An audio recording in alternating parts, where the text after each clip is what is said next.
Hello and welcome back to Deadfire. So, last time we talked with the Valians and we have decided that we are not going with them. Maya pretty much gave us an ultimatum and, well, you know, there you go. I'm kind of liking, now out of all of the groups we could join, I'm kind of liking the idea of just sailing into the storm ourselves without a group. Don't know if that sounds sensible or not, but definitely, I like it. We do have a few areas around the map as well that I need to go to. Like, there are a few areas like Yundvik Village and that other one that we found at the bottom right, Splintered Reef. We need to go to those areas just to figure out what's going on with them. Unless... Now, here's what would really mess me up at this point, is if going to Okaizo is not the end of the game, which is possible. Oh, wait, I want to go to Brasta still. I want to go to Imperial Command Upper. But yeah, if going to Okaizo is not the end of the game, that's crazy. Like, if there's another act afterwards, I don't know. Nothing has been set up to that point yet, so it feels natural that this is the end, but like this is the end push, but I have no idea. It would also definitely explain why the why people I saw like people finished it in 2 days, and I'm like, how did you finish it that quickly? It's a huge game. Well, no, if you do this main story quest and then, you know, you just run straight to the end, I suppose it's possible. Like, I don't know. If Okaizo's the end, that seems very possible. Anyway, let's speak to these people. Hello, Hazanui Karu. Rautai needs a reprieve from the storms, and Deadfire needs order. And I need your help more than I like to admit. She bites down hard on the bit of her pipe. Are you ready to join forces once and for all? Not right now. We can't wait forever, and I know Aethys won't. She adjusts her pipe. You need to control Okaizo. Couldn't you disable the storms and be done with it? If Okaizo works the way we think it does, then leaving it for someone else would be about as smart as pointing a cannon at our backs. Talk and compromise may work for you, but we can't risk Rautai on someone else's good intentions. Alright, very well. So hers is very much here's the end of the game. It's we're going with you. Okay. Fair enough, fair enough. So, that leaves us with 4 places to go. Well, we got to do pirates. Wait, what other groups were there? Let me just double check the groups that we got. Valians, yes. Yeah, okay, that's fine. Yes, we got to speak to the Kahang. We got to speak to the Huana, I guess, as well. The Principe. Yeah, okay. So we got a few to speak to. That's alright. Right. Head out here. So we got like 5 places to go here. So let's... Well, maybe we'll go speak to the Huana first. Yeah. While we're still here. We'll do all of Nekataka's ones in one go. I was thinking about our notes that we took early about some of the items that we could get. I don't think we need any. I don't think we need any. We do need to equip our party before we head out, but... No, I think we're okay. Right. Queen Onakaza. Hello. Every corner of the Deadfire babbles of the devastation from Magran's teeth. The queen wears a furrow down her brow that looks fixed in place. And Aethys marches on Okaizo while I juggle armloads of enemies. This is no coincidence. Nagati is testing me, I say. Saying nothing. If you have spent any time in the Deadfire at all, the myth of lost Okaizo can be no mystery. Onakaza leans forward in her chair. Takehu believes he can find Ngati's original covenant on Okaizo. And what does Takehu say to this? He pivots in her chair to face Takehu. My... Ngati would want me to recover what we'd left behind. Takehu frowns as he chooses his words with care. You know the goddess's heart. When you find what you seek, I hope you remember those who showed you the way. Onakaza nods, looking to Takehu for some affirmation. Akira, to be sure, I say. They say the beaches of Okaizo spanned impossible horizons, and its towers graced the light of distant stars. She blinks up at the sky, her gaze tracing an unseen shape. At night, I even... but it is nothing. She waves the matter aside as if brushing at a moth.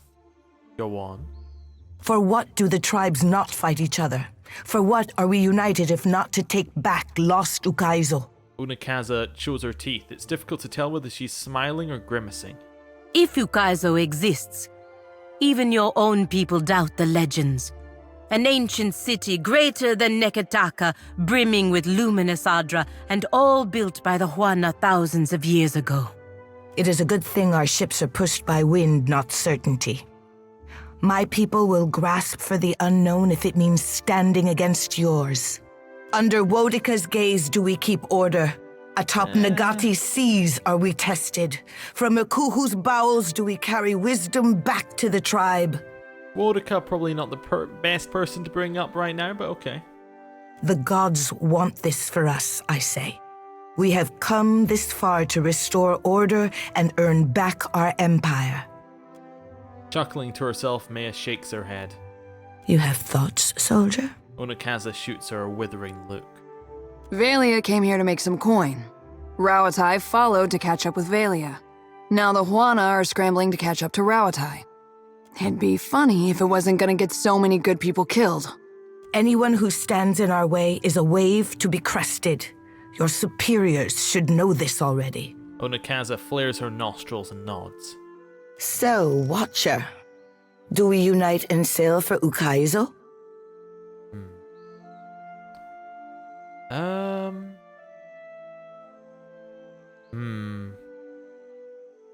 I'm not ready to commit to this. I hope we don't stand around wasting each other's time. The queen narrows her eyes. For what do you do this? Takehu raises a shaking hand to his mouth. Your captain needs a nudge towards reason, I say. He nods to Takehu. Busy yourself making up your mind. I will make preparations to launch an advance force. With or without you. Onakaza motions to the stairs down. Aye? Alright, so, we're making friends with all of our companions right now.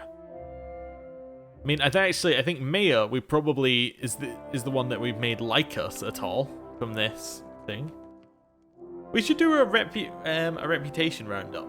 Yeah, we should do that before we go off anywhere. But we'll do that. I think on the ship we can look at everybody's. I could be wrong. I could just be making that up. But yeah, I think it's time to go to the ship. I'm wondering where I want to go first here. I think I might go to Yunvik's village. Just because I want to kind of finish off some of the areas we haven't looked at all. Or I could go to Splintered Reef. Either one is fine. Let's leave by sea. So pretty much we've been given our choices. But I don't want to join any side. They're all awful. I don't really want to be tied down to any of them. I mean, there is a temptation in me that says, do I want to just join the pirates? I mean, at least they're not going to have a side. You know what you're getting with the pirates, is what I'm going for. No, let's go to Splintered Reef. Yeah. Can I not go down here? Oh. Some of the air... Oh, you can't click into open sea from that far away or something? Anyway. You know what we should do is, one... oh, we have another sailor that was just sitting there. Not on either boat. Yeah, she should go onto this boat. I can't move them because we're not in... I need to be Neketaka to change that slot. Okay. Well, we'll put our beer at the front there. Nice, we now have a lot more there. Perfect, right. Oh.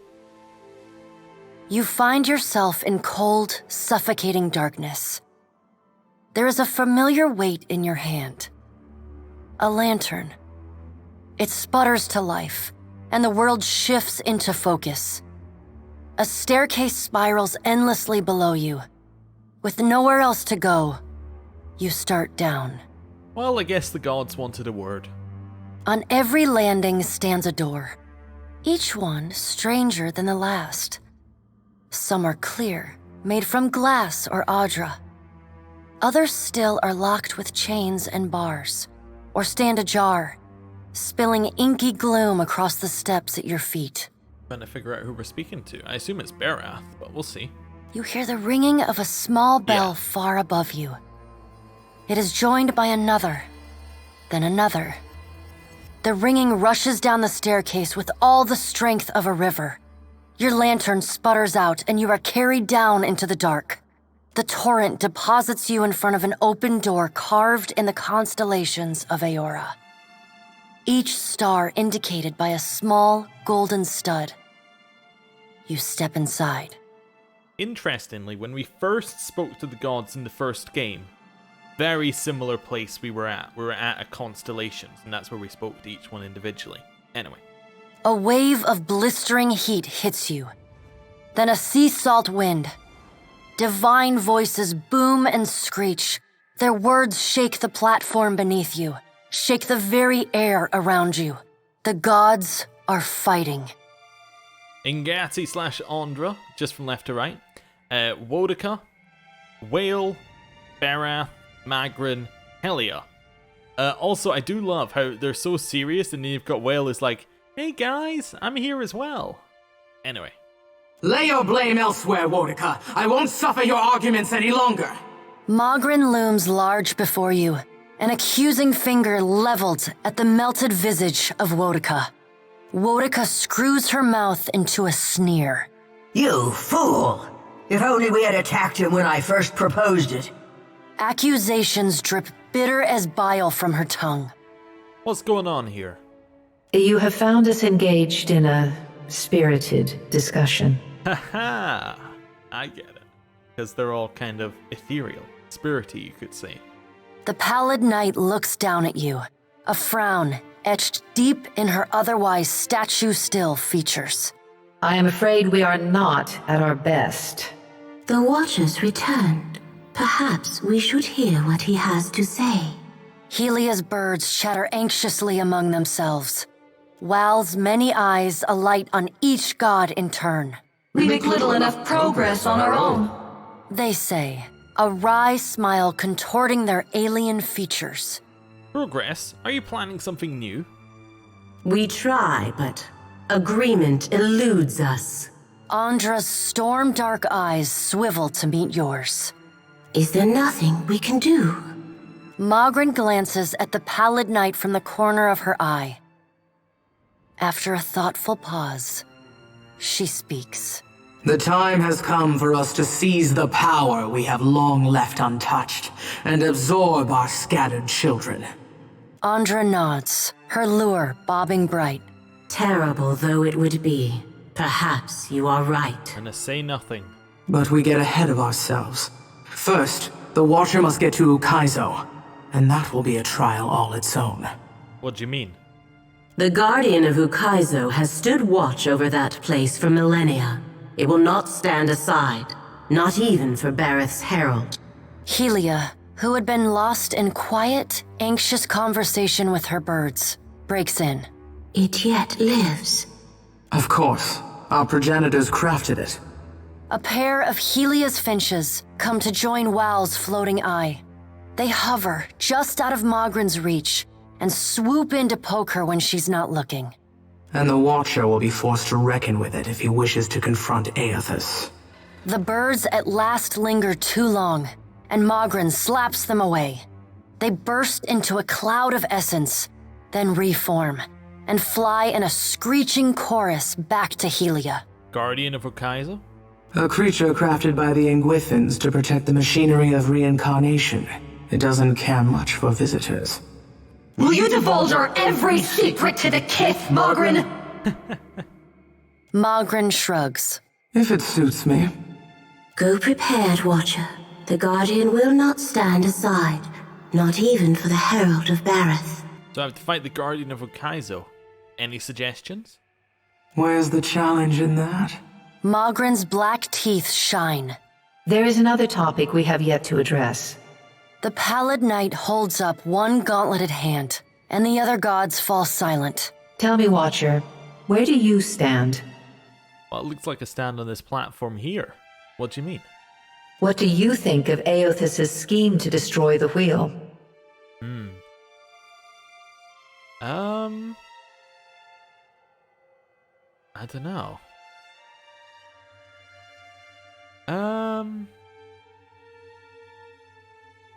Well, I still don't understand what this all means. What will happen when Aethys destroys the wheel? Exactly. The Pallid Knight spreads wide her hands. Think of the beyond as a reservoir, the in-between as storm clouds, and souls as rain. When a living thing dies, its soul enters the in-between. And when the in-between grows full, it releases souls into the beyond, where they wait to be redistributed to new bodies, new lives. The wheel is the process by which souls are moved from the in-between to the beyond, from the rain cloud to the reservoir, and from the reservoir into the living world. Without the wheel to mediate the transfer and redistribution of souls, the souls of all who die remain in the in-between. And without souls to fill it, the beyond gradually empties, trapping all of the remaining souls in existence in the in-between. When the beyond is empty and the last creature on Aora dies, that is the end of everything. It is Rimergon's future, the one he wants for us. How does that affect the gods? Soul essence sustains us. We feed off it, off the little fragments you mortal kith shed like snakeskin as you pass into your next life. Without sustenance, we starve as any mortal might. We die and leave a great silence behind, an eternal emptiness from which nothing is born. Well, just nod. You see then that we cannot help but argue. The fate of life hangs in the balance, and we are as ever beholden to our natures. Tell us, Watcher, where do you stand?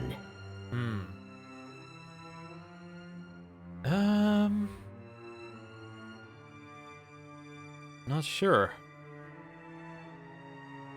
Think Aethys is gonna destroy everything pretty much fits into that.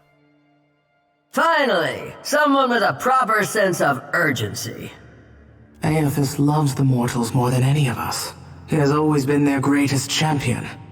He believes Kith will rise to his challenge.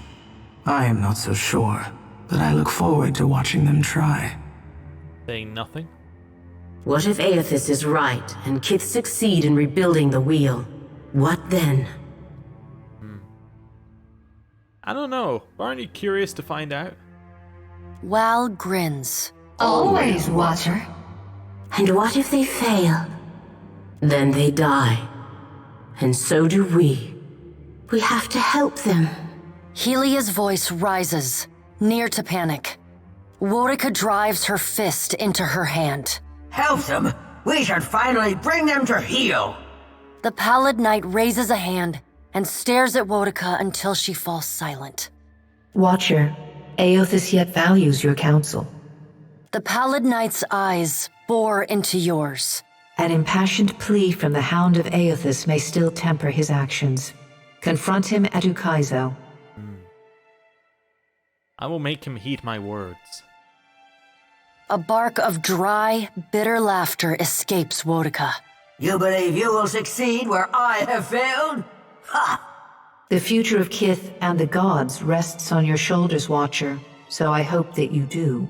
The Pallid Knight's stern countenance softens. Time moves swiftly away from us now. The Pallid Knight spreads her hands before her. Go, Watcher. Do what you must. The edges of your vision begin to dim. Like a sun setting, twilight encroaches on your mind. Saying nothing. The Pallid Knight conjures a blinding white light in her palm that swiftly grows to engulf the room. Then, the crack of thunder rends the air, and you feel the floor drop out beneath you. You come to flat on your back, staring at an all too familiar ceiling. Alone, once again. Alright. I do enjoy our talks of the gods. They're panicking, obviously, because they're running out of everything. And we're on the ship, which is kind of where I wanted to be. It's cool. Right, first things first, I just want to see, can we look at... No, we can only look at our reps here. We might as well have a look. So, Valians like us. Yeah, everyone kind of likes us still, apart from slavers. But that's okay. Yeah. In terms of party members, everyone's generally positive. I mean, Aloth and Zamea, they're a little bit not so sure. Oh wow, there's so many things here. Yeah, okay. Interesting. We go to Aloth. Yeah, like nothing on Aloth's one. Our wink made him dislike us. That's the only reason he's at a 0. Okay. Like not a lot. Edier just has 1 right here. Okay. Ah, right. Anyway, interesting. Right. Let's talk to everyone and see if we got any updates. Steward? Come here. My lord, what do you require? Nothing, okay. Hello. Yeah? Tell me what's on your mind? How are you feeling? You suffered any recent nightmares? Not a one. I never knew nothing. No need to fiddle. Sure thing. That's alright. Palagina? Is there something you wanted to talk about? You only have to ask. What's your opinion on what's happening with Aethys?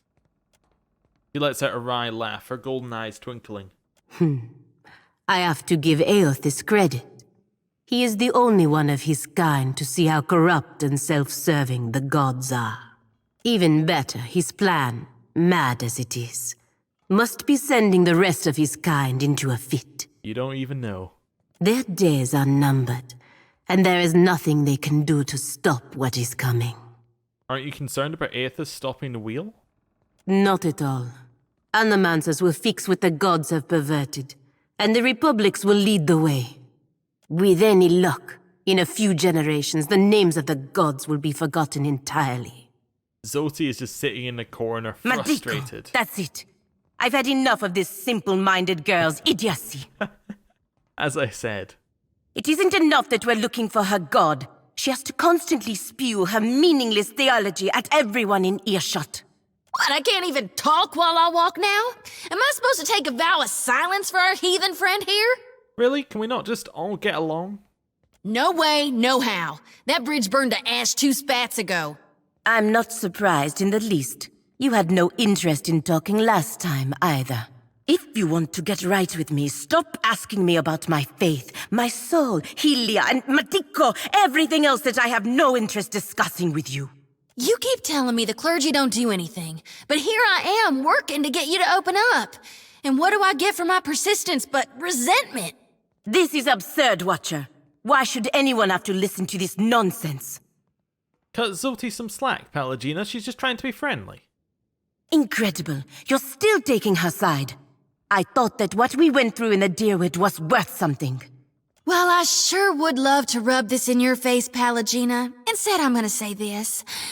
I'm always here if you want to talk. Zoti sprays a laugh. Choking on it, she bends double to catch her breath. Madiko, that's it. It isn't an... But I can't even talk. No, I'm not. Again. You can... This is absurd. Well, No, we gotta leave. There's no way we can continue with that happening. Dear, I think we got caught in an infinite loop of Palagina being unhappy. Okay. So, does she hate us twice for that, out of curiosity? No. She doesn't hate us at all. Okay. Ikehu? Wanna chat? You have questions? Ikera, I have answers. Ikehu opens his palm and gestures for you to speak freely. What do you hope to gain by finding Ngati's covenant on Ukaizo? What indeed? I say I am of 2 minds. Ikehu nods and turns his focus inward.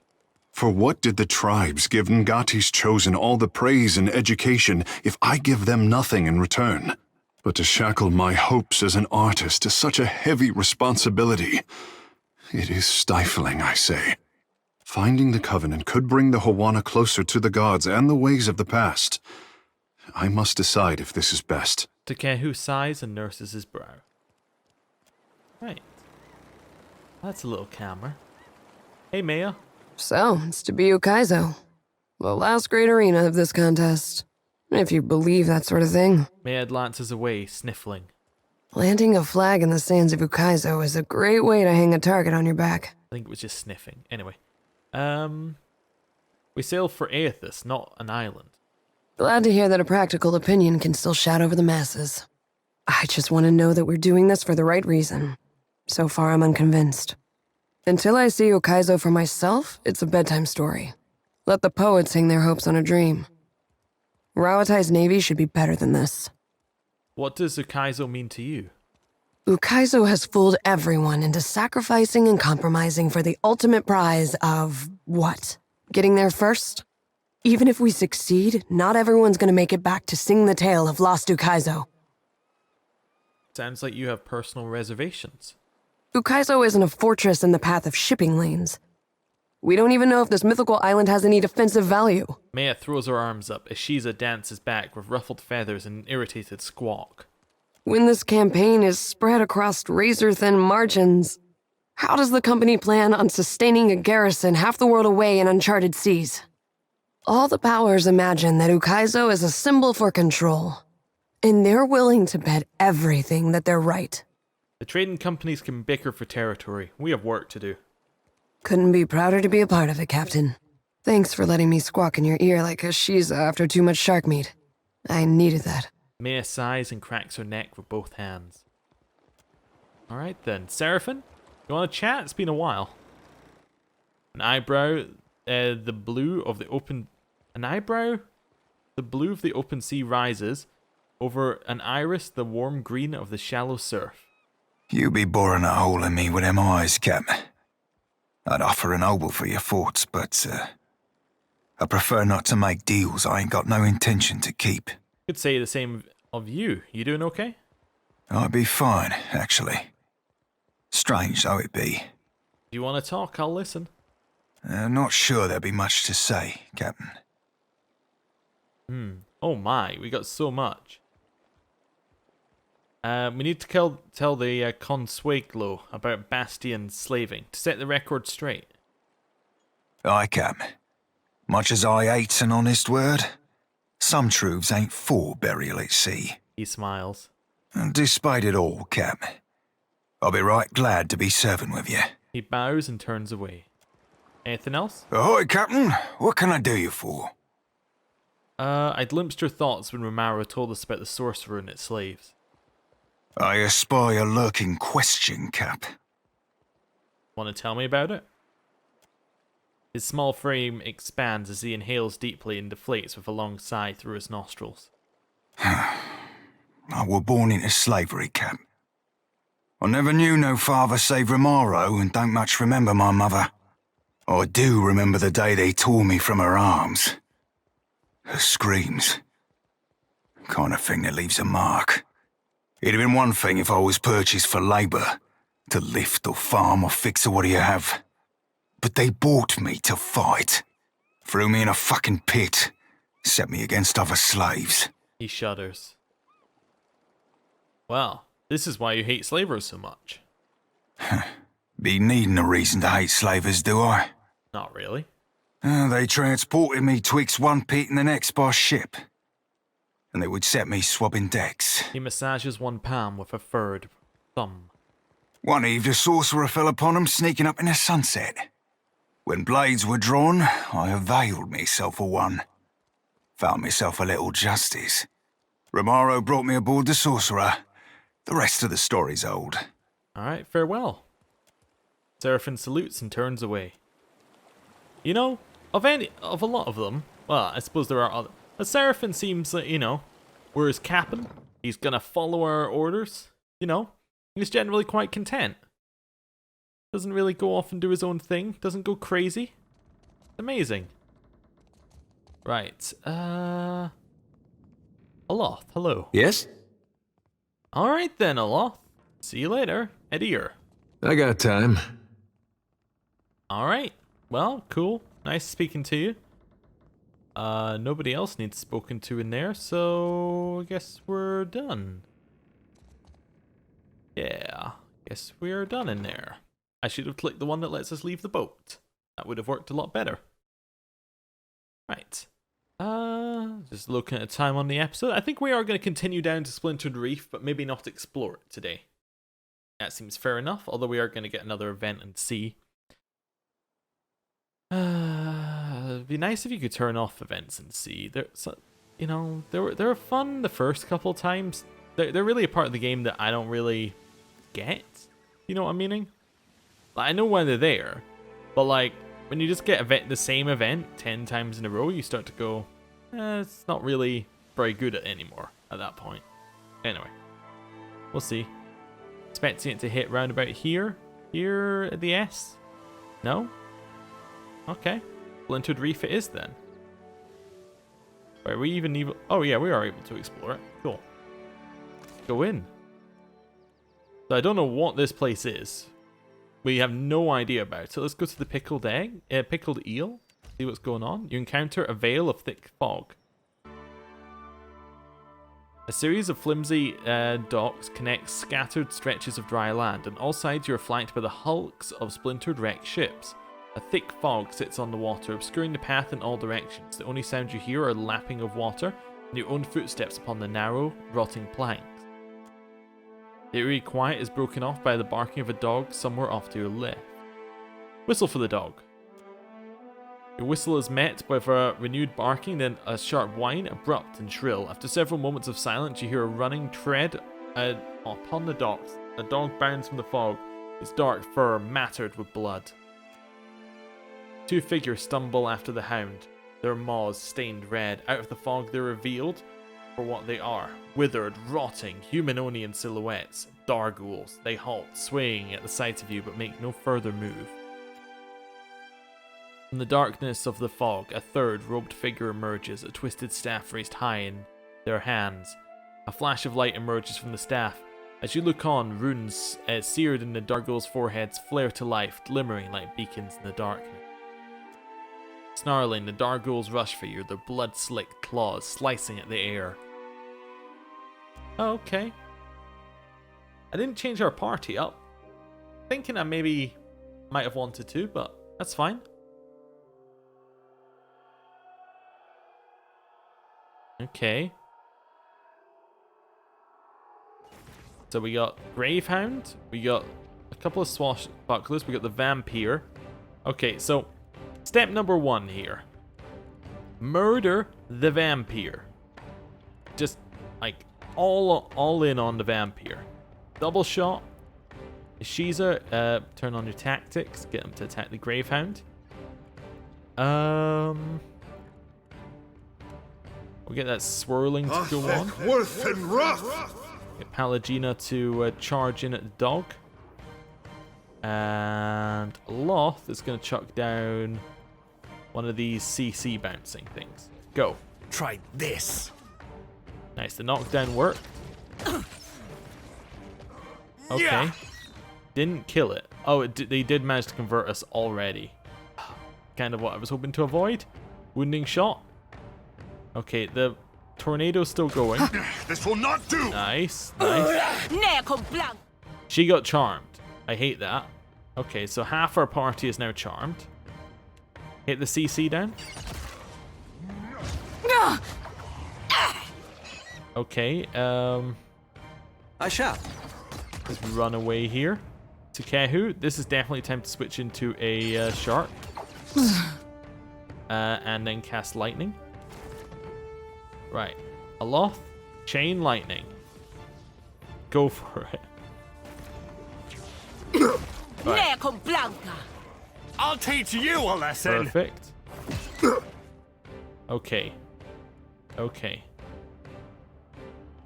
Power up. This move, attack everybody. Please don't be awful. Probably going to be awful. There is one actually coming for him, so I am going to have to change what I'm doing, unfortunately.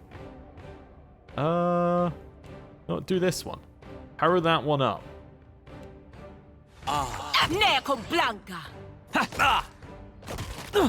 I've basically just made a Loth a massive tank. Is Dekehu also turned? Oh, we're back. Okay, right. Heal. These distractions. Perfect. Get the Vampire. Heal. There's a weapon. Okay. That's doing well. Right, switch to our sword and zap him. Right. Kehu, let's drop one of those down on him. Worth and rough. How do you like that? I do like just our aloft just going full on power mode. Brilliant. And that's how it's done. Right, what's the oh, she doesn't have the special ability of this weapon? Oh, interesting. She doesn't know how to use battle axes. Thought she knew how to use all other than other than staffs. Anyway, switch up to the twin eels temporarily for her. Second try, I say. Didn't work. Okay. Takehu? Boiling spray. At least that'll knock him back temporarily. There's a walloping. Perfect. Right, heal here. Yep. You won't show. Hit with one of these. On the whip feather yet. Okay, that's good. It works. Right.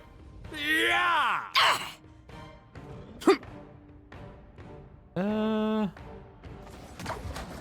My pleasure. That looks like it hurt. Nice. Okay, difficult fights. I got this. I got this. So I still have no idea what this area is, but we know there are necromancers in it, which isn't necessarily great. We can't rest here. Huh. There's not a rest area. Leave it to me. Weird. Why is this not a rest? Why is this area an area we can't rest in? I mean, because it's a town, maybe? Maybe that was just a random event in the town. I guess it must have been. Let's head to the pickled eel again. Okay, still not sure what this place is. Kind of odd. Well, these are skeletons. Consider it done. Just want to point out that these are skeletons. I got this. I do hope Looks like we not have on the someone menu. new in town. You do indeed. Yeah. Okay, those are Dargles. There's a cat. We got Bonnie. Bonnie, 5% of incoming hits converted to grazes. Okay, interesting.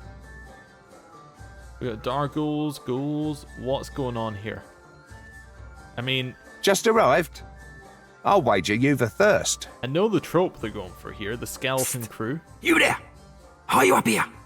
Up on the balcony, a tall and lanky figure waves frantically for your attention. That done, he ducks down behind the railing. It's not an effective hiding place. Okay. So, what's going on here, tavern Leave it to keeper? me. Drink, sir? The man at the bar goes about his business in merry defiance of the fact he appears to be semi-decomposed. Behind him, a dwarf hangs upside down over a barrel. Blood streams down into a bucket from the wound in his wrist. From time to time, the dwarf twitches feebly. Ain't got much on the menu, truth be told, but an ale ought to hold you over until Zolka and her people turn up with supplies. Then you can enjoy the catch of the day. Here, newcomer, first drinks on the house. He pours from a nearby pitcher, filling a goblet with unmistakable red liquid, thick and dark. The coppery odor hits your nostrils with force. The barkeep slides the goblet across the bar towards you. Alright, I'll drink it. You tip back the goblet, taking a long drink, and promptly gag, spitting blood all over the barkeep, the floor, and then your feet. Ah, what the... You'll have no more drinks here if you can't stomach 'em. He swipes irritably at the front of his shirt, then turns away from muttered oath. Nice to see you too. Alright, well, I'm none the wiser, but intrigued. Hello? Good, good. I thought for sure you'd wander off. Get yourself into trouble. The man before you, or creature perhaps, as his skin is greyed and withered as that of the other patrons, wears a helmet 2 sizes too large for him. It tips from side to side as his head moves. I'm Copperhead. That's what they call me. Friendly nicknames. You know how it is. I know you're different from the others. I can see it. What are those strange runes? Everyone in here seems to have one. Oh, right. Have a look. He tips the helmet back just far enough so you can start to see the outline of a rune upon his forehead. But not you, eh? You stick out like a cat in a kennel. He simpers nervously, eyes darting left and right.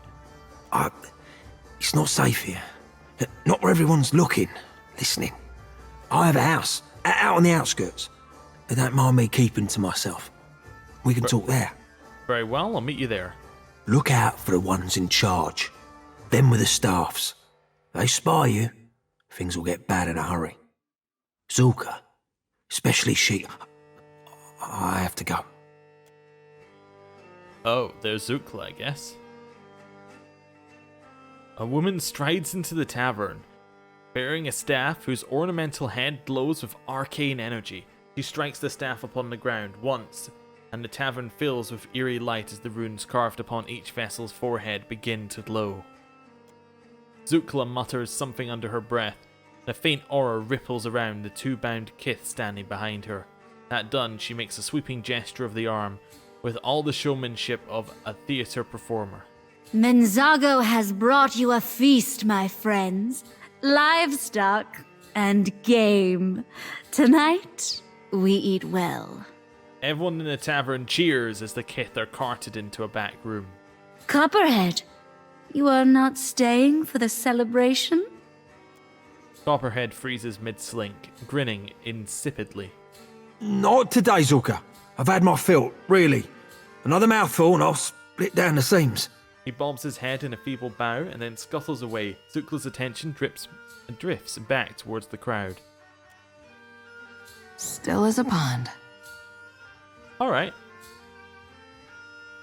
So they're moving into the back room, and we're gonna just sit here for just now, I guess. Oh? Okay. So we're kind of expected to just leave here.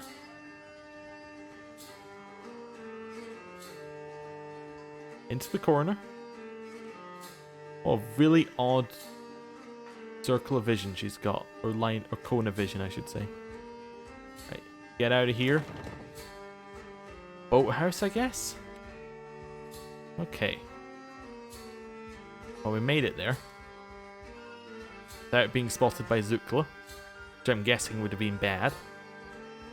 Right, well, I'm going to end the episode here. Thank you for watching, and next time, I guess we're going to find out what's going on here. See you then. Goodbye.